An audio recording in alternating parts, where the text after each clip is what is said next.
আমাদের এই বাংলাদেশে ইসলামটা প্রচার করছে অলি আল্লাহ গাউস কুতুব, অলি আল্লাহরা। আগে আমাদের এই বাংলাদেশ মুসলমান ছিল না, হিন্দুদের রাষ্ট্র ছিল।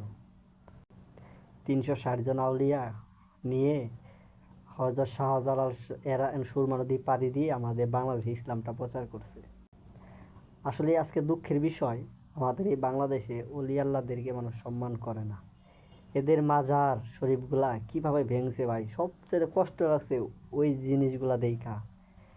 যেগুলা ভণ্ড সেগুলাতে আমরা না বলি, আপনারাও না বলবেন, সেগুলো আস্তানা ভেঙে গুঁড়িয়ে দিতে হবে। কিন্তু যারা হক্কানি আল্লাহর অলি, এদের সাথে আপনারা কেউ শত্রুতা করেন না। আমরা আল্লাহ বলেছে, যারা আমার অলি আল্লাহদের সাথে শত্রুতা পোষণ করে, আমি আল্লাহ তাদের সাথে যুদ্ধ না ঘোষণা করি। তাই অলি আল্লাহদের সাথে শত্রুতা না করে এদেরকে ভালোবাসুন, আল্লাহ আপনাদেরকে ভালোবাসবে।